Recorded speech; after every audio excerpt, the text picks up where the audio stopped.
तो बात करते हैं IBPS PO के मेंस में मेरे कितने अटैम्प्ट थे।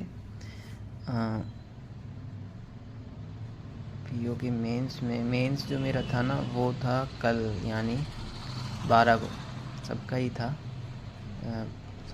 मतलब शायद एक ही पारी थी, एक ही पारी में हुआ। फर्स्ट शिफ्ट ही थी 8 बजे वाली, उसी में सबका हुआ है।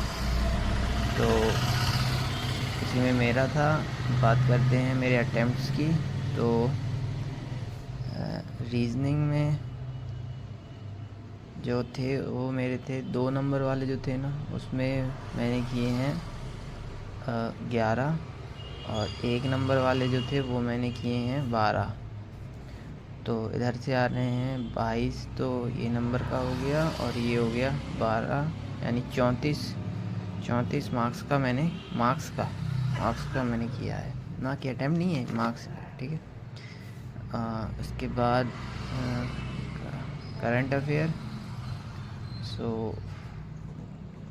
अफेयर और जनरल अफेयर अवेयरनेस, इसके मैंने किए हैं टोटल 13। अब ये याद नहीं है 2 नंबर वाले 1 नंबर वाले कितने थे, पर शायद थे इसमें, पर मैंने टोटल 13 किए हैं। इसके बाद इंग्लिश। तो इंग्लिश में मैंने 2 नंबर वाले किए हैं 5, और 1 नंबर वाले किए हैं 20। तो यहाँ से बन के आ रहा है 10 और 20, 30 मार्क्स का।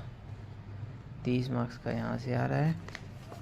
इसके बाद आता है क्वांट्स में मैंने 2 नंबर वाले किए हैं 8, और 1 नंबर वाले किए हैं 10।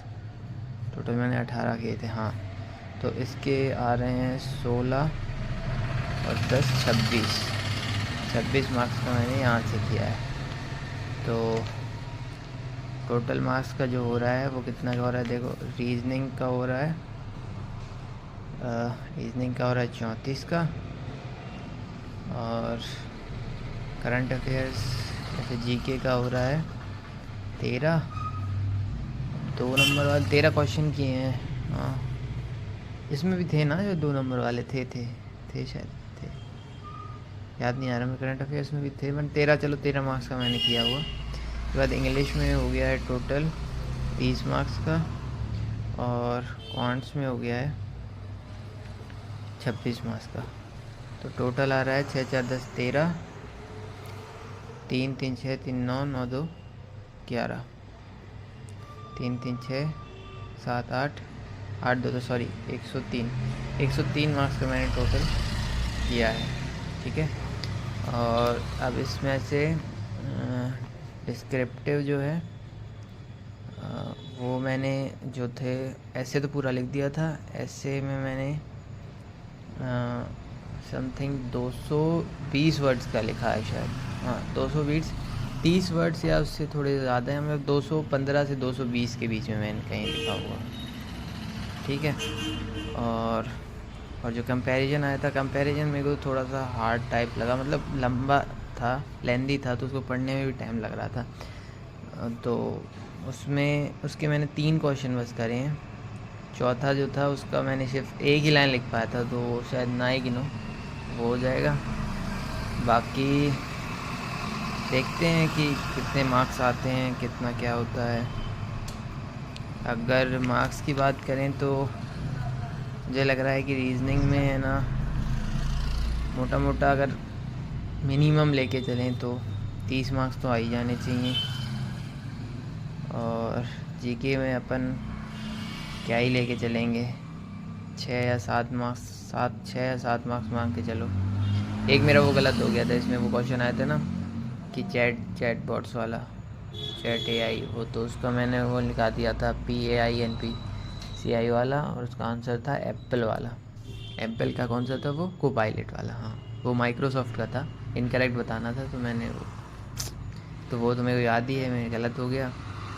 और मतलब मैंने देखे ही नहीं है यार अब तक, पर मैंने इतना समझा कि 5 तो शायद सही थे और कि 6वां गलत हो गया है। और पता नहीं, बाकी जीके का कुछ कह ही नहीं सकते, सेक्शनल क्लियर हो जाए बस। मतलब मेरे को लग रहा है 6-7 के बीच में आने जानी चाहिए, देखते हैं। इंग्लिश में मिनिमम लेके चलें तो 30 का है, तो 10 मार्क्स कट जाने के बाद 20 तो आ ही जाने चाहिए, और कम आ गए तो पता नहीं। और क्वांट में क्योंकि एक्यूरेसी का पता ही होता है, तो मिनिमम अपन लेके चलें तो 20 नंबर यहाँ से लेके चलते हैं।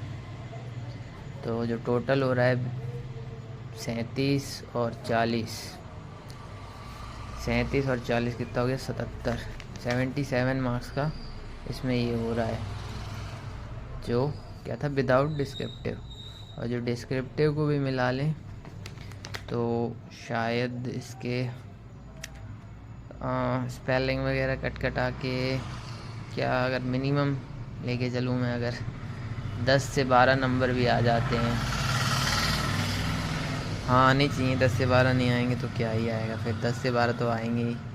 10 मार्क्स कर लेते, 87 मार्क्स के लगभग मेरा, 87-90 इसके बीच में कहीं बन रहा है, देखते हैं बाकी क्या होता है। प्लस माइनस भी कुछ भी हो सकता है, नॉर्मलाइजेशन तो होना नहीं है, तो देखते हैं। बाकी अब जो SBI क्लर्क है और IBPS क्लर्क है, इनकी मेंस की तैयारी करते हैं। मिलते हैं अगले वीडियो में, थैंक यू।